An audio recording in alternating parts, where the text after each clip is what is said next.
Bismillahirrahmanirrahim. Alhamdulillahirabbil alamin. Wa bihi nasta'inu ala umurid dunya waddin. Wassalatu wassalamu ala asyrafil anbiya'i wal mursalin.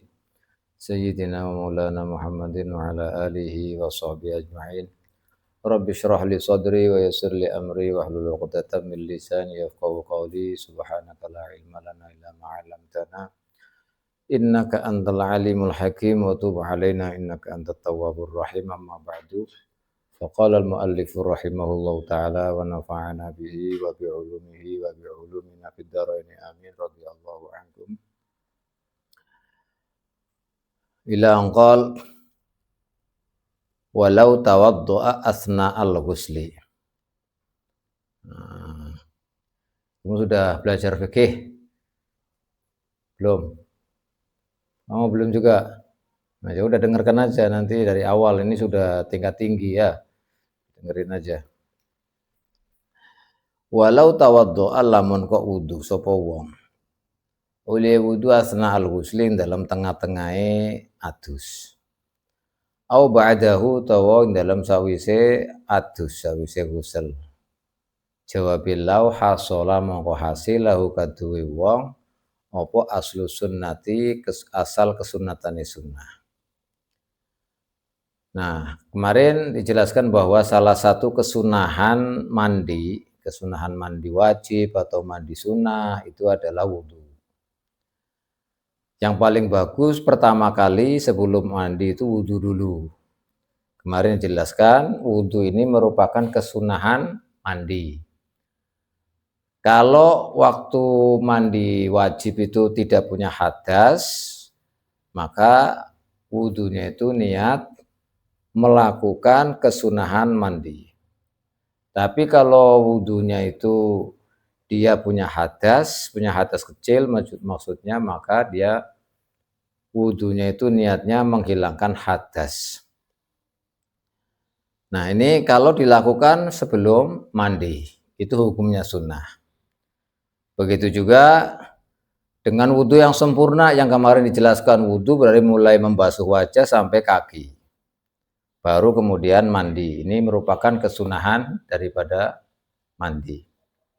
Nah, sekarang kalau misalnya mandi dulu sudah digebyur, airnya ke badan. Tengah-tengah mandi baru kemudian wudhu. Tengah-tengah mandi baru wudhu. Atau setelah mandi baru wudhu. Setelah selesai mandi baru wudhu. Maka bagaimana, apakah dapat mendapatkan pahala kesunahan atau tidak? Ini kata mu'allif, hasala lahu aslus sunnah. Mendapatkan kesunahan, hanya saja tidak mendapatkan keutamaannya, hanya mendapatkan kesunahan. Kesunahan tetap saja didapatkan. Maka wudhu yang disunahkan untuk mandi adalah wudhu yang pertama kali sebelum mandi, atau wudhunya itu di tengah-tengah mandi, atau wudhunya setelah mandi. 3 macam ini hukumnya sunnah wudhu ini, yaitu dalam rangka mandi wajib atau mandi sunnah. Tetapi yang paling bagus adalah yang pertama. Makanya disebutkan lakinil afdhalu, tapi ini utawi sing luwih utama iku taqdimu dinginaken wudu sebelum mandi. Itu wudhu dulu, itu yang paling bagus, yang paling afdhal. Makanya ada 3 kategori kesunahan. Kapan disunahkan wudhu? Ketika mandi, yaitu sebelum mandi wudhu dulu, atau di tengah-tengah mandi wudhu, atau setelah mandi wudhu. Ini ketiga-tiganya wudhu hukumnya sunnah. Adapun niatnya ya seperti tadi, kalau memang dia punya hadas kecil, habis kencing atau habis apalah, yang penting tidak punya wudhu, maka wudhunya niatnya itu raf'il hadas, menghilangkan hadas. Tapi kalau tidak punya hadas, maka niatnya adalah melakukan kesunahan wudhu, kesunahan mandi.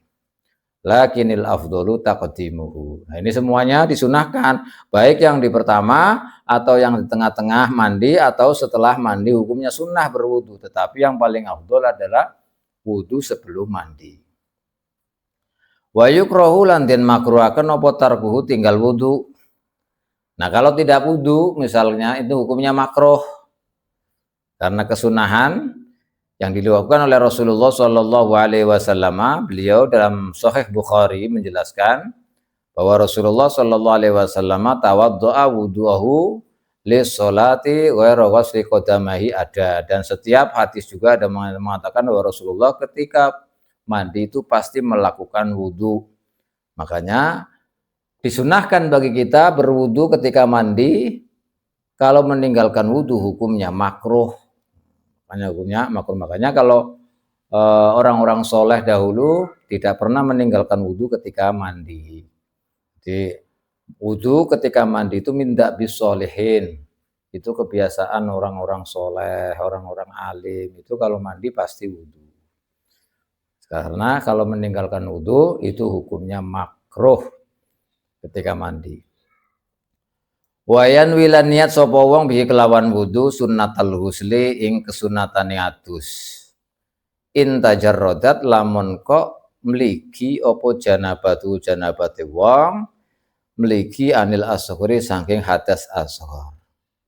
Wa illa lan lamun ora tajarrad wa illam tatajarrad janabatu anil asghar nawa mongko niat sapa wong bihi kelawan wudu niat raf'al hadasi ing ngilangi hadas al asghari kang cili au nahwi utawa sepadane niat raf'il hadasil asghar khurujan krono metu min khilafi mujibihi saking khilafe wong kang majibaken wudu al qaili kang ngucap bi adamil indiraj kelawan ora anane indiraj mlebu hadas asghar fil akbar. Nah, tadi sudah dijelaskan bahwa wudu itu adalah kesunahan mandi. Jadi kalau kita mandi kan sunnah wudu. Ada kalanya wudu sebelum mandi, itu yang paling utama. Atau di tengah-tengah mandi kita berwudu, itu juga dapat kesunahan. Atau setelah mandi kita juga wudu, itu juga hukumnya sunnah. Nah wudu ini niatnya apa? Wa yanwi bihi sunnatal ghusli in tajarradat janabatu anil asghar.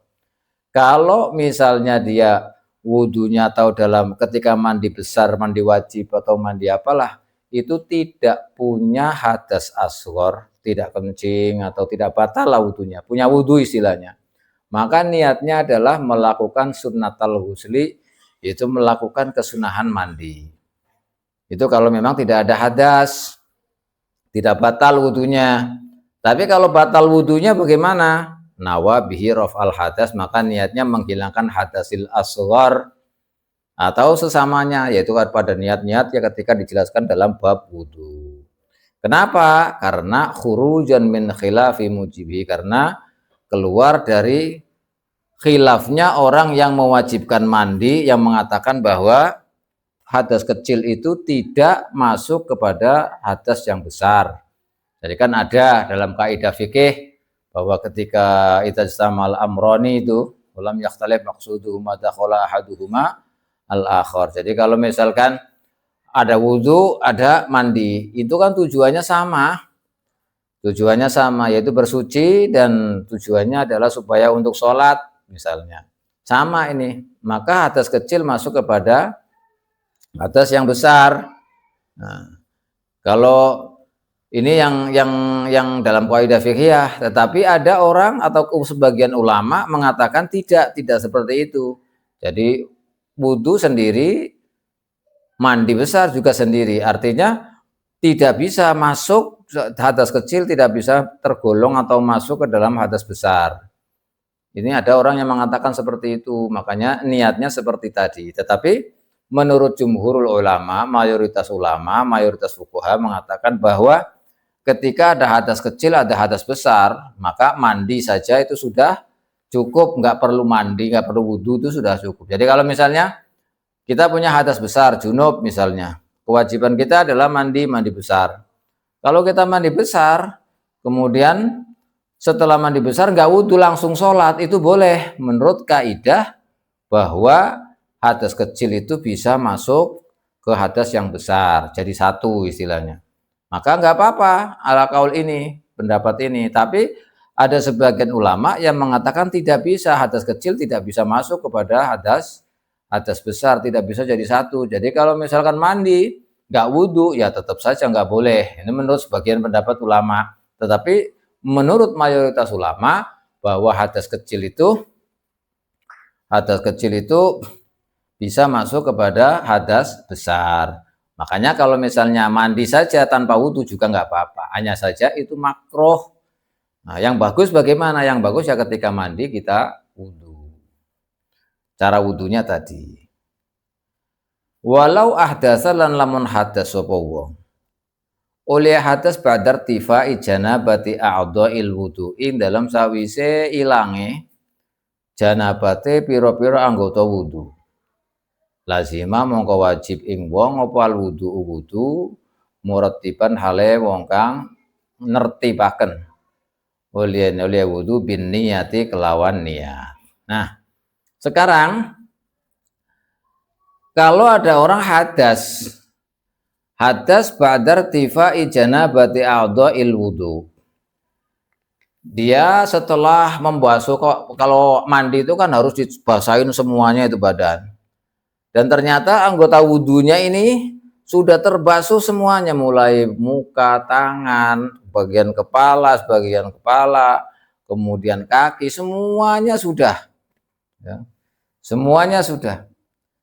Tetapi setelah itu dia hadas, kentut atau kencing atau apa ya. Maka bagaimana? Maka bagi dia harus wudhu lagi, harus wudhu karena dia kan hadas. Dia hadas. Kalau hadas berarti dia harus wudhu, hadas kecil maksudnya. Wudhu. Terus wudhunya bagaimana? Wudhunya ya harus tertib. Wudhunya harus tertib, yaitu mulai kayak seperti biasa. Dari mulai wajah dulu, kemudian tangan, kemudian sebagian kepala, diteruskan dengan kaki. Sebagaimana wudhu biasa. Makanya dengan begitu disimpulkan bahwa ketika kita mandi wajib, disunahkan berwudu dengan 3 cara tadi. Boleh di depan, yang itu yang paling utama, boleh di tengah-tengah, boleh yang terakhir.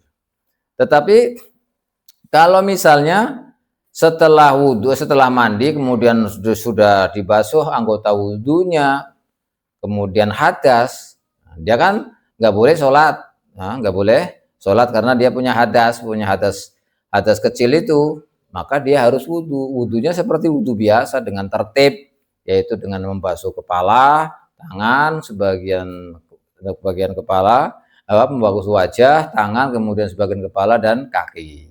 Jadi kalau misalnya ada orang junub tanpa wudhu itu kan nggak apa-apa, langsung sholat boleh. Dengan syarat itu tadi, berarti syaratnya itu tidak melakukan hal-hal yang membatalkan wudhu atau tidak melakukan hadas ketika saat berwudhu. Jadi kalau ketika wudhu kemudian hadas, ya nggak boleh langsung sholat, harus wudhu dulu. Wudhunya ya wudhu tertib. Jadi boleh kalau alal qaidal indiraj, yaitu hadas kecil masuk ke hadas besar, itu nanti setelah mandi nggak perlu wudhu, boleh langsung sholat. Itu syaratnya adalah ketika mandi tidak melakukan hal-hal yang membatalkan wudhu. Kalau membatalkan wudhu ya dia berarti harus wudhu dulu baru sholat. Wudhunya gimana? Wudhunya langsung tata caranya ya tertib, runtut seperti biasa, mulai dari wajah, muka, kemudian tangan, bagian kepala dan kaki. Ini harus dimengerti karena kesunahan wudhu ini salah satu kesunahan yang jika ditinggalkan itu hukumnya makruh. Makanya harus diperhatikan. Dan ini mendabi solehin, kalau kita ingin jadi orang soleh, diantaranya kita meniru kebiasaan orang soleh. Yaitu orang soleh kebiasaannya kalau mandi pasti wudhu. Dengan tata cara fikih yang seperti tadi. Ini sudah mandi menurut para fuqaha, menurut ulama ahli fikih, yaitu tentang fardul ghusli, yaitu mulai niat, kemudian meratakan dan seterusnya. Kemudian kesunahannya ini sudah sampai pada kesunahan mandi, yaitu wudu. Fata'ahudu ma'atifa nuli disunataken maneh apa niti-niti pira-pira lempit-lempitan. Contohnya kalau udune kaya dene kuping, wal ibti lan kelek, wasurroti lan pusar, wal muqi lan pesuluan, wa mahalli syakin lan nggone apa? Nggone sigar-sigaran, wa ta'ahudu usuli sya'rin lan niti-niti poe rambut. Ini summa ghusli ra'sin nuli basuh sirah bil ifadati kelawan ngesokaken. Ba'da takhlilihi dalam sawise nyela-nyelani ro'as. Ingkana lamun kono alaihi ngata iku ngatasi ro'as apa sya'run rambut. Nah ini juga termasuk kesunatan mandi lagi ketika kita mandi. Ini mandi apakah mandi wajib atau mandi sunnah? Nah, mandi wajib atau mandi sunnah ini sama. Ya mandi wajib atau mandi sunnah itu sama kemarin kecuali menurut Imam Al-Muhamili. Sunnah lagi ketika mandi adalah kita meneliti kulit-kulit yang melempit-lempitan itu. Seperti telinga itu kan ada lempit-lempitannya begini nih, lipatan-lipatan ini. Jadi kita menyelidiki atau meneliti lipatan-lipatan yang dimungkinkan air tidak bisa sampai. Maka kita teliti dulu, kira-kira nanti kalau dikasih air bisa sampai apa enggak, itu diteliti semuanya. Itu diteliti. Atau ketiak di sini juga diteliti supaya air nanti ketika disiram air itu airnya bisa sampai ke kulit. Juga pusar. Kemudian muk itu pesuluan itu mata yang sebelah sini. Ini biasanya kan keluar kotoran mata ini di sini juga harus digini-gini kan supaya nanti kotoran yang ada di mata itu hilang sehingga ketika kena air itu airnya bisa sampai ke pada tempat muk karena ini harus sampai juga air ke situ yang tadi kemarin dijelaskan wa ta'mimu jami'il badan harus sampai ke situ. Maka sebelum mandi diteliti dulu itu lipatan-lipatan itu. Juga jadi usul syar. Usul syar itu tempat tumbuhnya rambut. Jadi kalau yang rambutnya ada rambutnya atau tidak ada rambutnya, yang penting tempat tumbuhnya rambut aslinya itu kadang-kadang kan ada yang terhalang gitu sehingga tidak bisa terkena air tidak sampai ke situ. Makanya harus juga diteliti supaya air nanti bisa sampai ke ujung atau aslus syar. Itu semuanya ini kita melakukan semua ini hukumnya sunnah. Jadi hukumnya sunnah, kalau kita melakukan kita mendapatkan pahala. Jadi banyak sekali kesunahan ketika kita mandi wajib mendapatkan pahala-pahala sunnah. Kemudian kesunatan lagi adalah membasuh kepala. Cara membasuh kepalanya itu dengan disorkan. Jadi air itu diguyurkan air itu ke kepala. Ini hukumnya sunnah. Tapi ini setelah kepala ini ditakhlil, artinya sudah diteliti begini-begini sehingga kemudian air baru diguyurkan ke kepala. Ini juga hukumnya sunnah. Jadi kalau ada rambutnya diurai dulu begini, kemudian diguyur air, itu hukumnya sunnah. Ya semuanya ini untuk memudahkan supaya air itu bisa mengenai anggota luar daripada badan supaya terkena air semuanya. Ini hukumnya sunnah. Wala tayamuna fihi lan ora ana tayamun iku maujud ngendinginaken anggota tengen fihi ing dalem wusel. Fihi ing dalem ra's. Fihi ing dalem ra's. Jadi pokoknya kalau airnya banyak, lah ini soalnya kalau airnya banyak. Kalau airnya banyak maka cukup misalnya diguyurkan di atas kepala. Nah kalau ini tidak ada istilah mendahulukan yang sebelah kanan atau sebelah kiri, enggak, tapi langsung dari tengah. Ini kalau airnya cukup, artinya gayungnya itu airnya banyak, maka diguyur dari atas, enggak harus yang sebelah kanan dulu atau mengakhirkan yang kiri, tidak. Tetapi kalau airnya cuma sedikit, gayungnya sedikit, nggak bisa untuk semuanya, maka harus mendahulukan atau disunahkan mendahulukan yang sebelah kanan. Kalau gayungnya kecil, tidak bisa rata semuanya soalnya, maka didahulukan yang sebelah kanan. baru yang sebelah kiri. Tapi kalau gayungnya besar sehingga cukup untuk semua kepala, maka tidak ada kesunahan mendahulukan yang sebagian kanan. Ini namanya, maksudnya wala tayamuna fihi li ghairi aqta, bagi orang yang ora pegot, orang wong kang sigar sirahe. Kalau memang orangnya itu tidak nyigar begini istilahnya, maka atau utuh ya istilahnya lah, utuh maksudnya, maka tidak ada tayamun. Tapi kalau tidak utuh, misalkan ada separohnya segini bagian kanan, ini sebagian kiri misalnya, ada model kepala yang seperti itu, maka disunahkan mendahulukan yang bagian kanan baru ke bagian yang kiri. Ini wala tayamuna fihi li ghairi aqta. Summa waslu syikin. Tumuli sunnah maneh opo basuh sesigar aimana kang tengen. Nah, kalau sudah itu tadi dari kepala, dari atas, tadi perinciannya tadi apakah ada tayamun, apa mendahulukan yang kanan atau tidak, itu kalau sudah kepala baru yang sebelah sini. Nah, ini sebelah kanan diguyurkan, baru sebelah kanan. Setelah sebelah kanan baru kiri. Ini juga hukumnya sunnah. Nah, hukumnya sunnah. Summa waslu syikin aiman. Summa aisaro, baru yang kiri. Wadzalika utai menggono-menggono. Wadzalika lima yasiluhu yaduhu. Wadalkun lan ngosoi lima maring perkara tasilu kang tumeka ing ma apa yaduhu tangane wong, nyatane ma min badanihi saking badane wong, khurujan krono metu min khilafi man aujabahu, saking khilafe wong aujaba kang majibaken sapa man ing dalak. Juga kesunatan lagi, kesunahan dalam mandi adalah menggosoki anggota badan sampai tangan sesampainya tangan. Tangan itu sampainya di mana? Itu digosoki pakai tangan, itu hukumnya sunnah.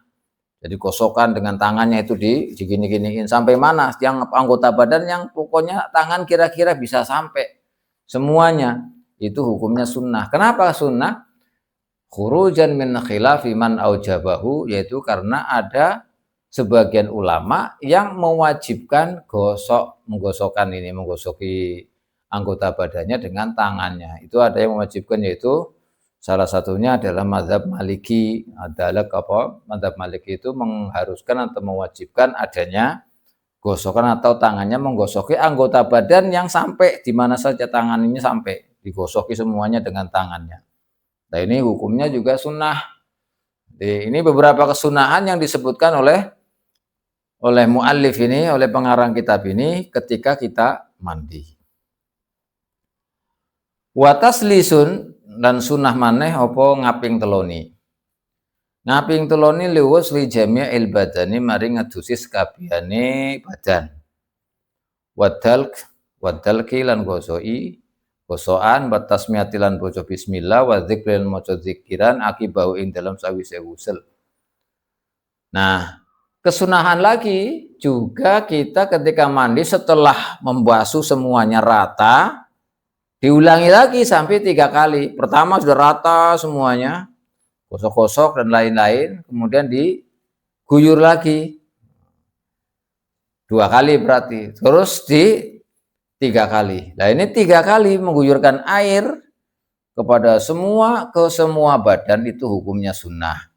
Begitu juga 3 kali ketika gosokan, kita menggosoknya dengan tangan kita seperti tadi ke semua badan yang tangan ini bisa sampai di mana saja, itu juga hukumnya sunnah dengan 3 kali. Begitu juga membaca bismillah. Membaca bismillah sebelum mandi itu kan hukumnya sunnah, kemarin dijelaskan.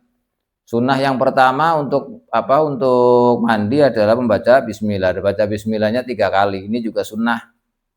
Kemudian membaca zikir, doa setelah mandi. Doa setelah mandi itu juga disunahkan dibaca 3 kali. Ini yang doa setelah mandi misalnya. Itu dibaca 3 kali. Semuanya ini adalah hukumnya sunnah, sehingga ketika kita melakukan semuanya ini, mandi wajibnya sudah sah, selain mandi wajib dapat pahala, melakukan kesunahan-kesunahan yang tadi disebutkan semuanya juga mendapatkan pahala. Jadi kesunahan-kesunahan itu tadi. Wa yahsulu lan hasil. Apa ghusl? Apa taslis ya? Taslisul ghusl fi raqitin ing dalam banyu kang meneng. Oleh hasil taslis bitaharruki jami'il badani kelawan obahe kabehane badan salasan kelawan ping 3. Wa illam jungkil senajan ora mindah sapa junub wong sing junub qadamahi ing delamaan lorone wong sing adus ora dipindah ila maudhi'in maring tempat akhara kang weneh al aujahi ngatasé aujah. Nah, tadi kan disunahkan taslis dalam pembasuhan itu 3 kali. Nah, sekarang kalau kita mandinya di air yang tenang, tidak mengalir atau tidak diguyurkan dari atas misalnya. Maka untuk mendapatkan kita 3 kali itu gimana? Kita mandinya di laut misalnya atau di sungai. Maka untuk menghasilkan 3 kali itu gimana caranya? Boleh, bisa 3 kali. Yahsulu fi raqidin bi taharruki jami'il badan salasan. Harus dengan menggerakkan badan. Badannya bergerak sebanyak 3 kali. Walaupun tidak berpindah. Tidak memindah kakinya, kan misalkan kita di dalam air, di dalam sungai. Di dalam sungai atau dalam kolam yang besar misalnya, atau di tengah laut atau di laut misalnya. Kita mandinya di sana, kita tetap berdiri di tengah-tengah sungai itu sambil mandi itu. Walaupun kakinya tidak geser, tapi badan kita digoyang-goyangkan, digerakkan 3 kali. Maka itu juga kita mendapatkan sunnah 3 kali. Sunnahan taslis. Nah, kalau yang diguyurkan dengan gayung itu sih sudah jelas, gampang istilahnya kita basuhnya 3 kali. Tapi kalau kita mandinya di tengah kali ya, misalnya di tengah sungai istilahnya, kan airnya diem misalnya. Nah, air yang banyak, maksudnya air yang banyak kemudian airnya diem, maka untuk bisa mendapatkan kita membasuhnya 3 kali itu dengan menggerakkan kaki, menggerakkan badan kita sebanyak 3 kali. Meskipun kaki tetap tidak berubah. Tapi kaki yang digini-gini kan 3 kali itu sudah dapat kita pahala at-taslis. Boleh. Jadi itu pahala at-taslis atau kesunahan mandi, yaitu termasuk at-taslis. Jadi kapan kita mandinya? Apakah mandi dengan gayung atau mandi di kolam atau mandi di sungai atau di mana saja? Kita bisa melakukan kesunahan tadi yang dijelaskan oleh para ulama. Wastiqbalun. Ini jam berapa ini? 8.27. Ya sudah di sini, sampai sini aja, nanti soalnya ini pembahasan lagi ada wastiqbalun dan seterusnya. Insyaallah nanti kita lanjutkan pada pertemuan yang selanjutnya. Mudah-mudahan bisa dipahami dan mendapatkan berkah dari Allah, dan mudah-mudahan kita difutuh oleh Allah Subhanahu wa taala, mendapatkan ilmu yang barokah, manfaat fid dini wad dunya wal akhirah.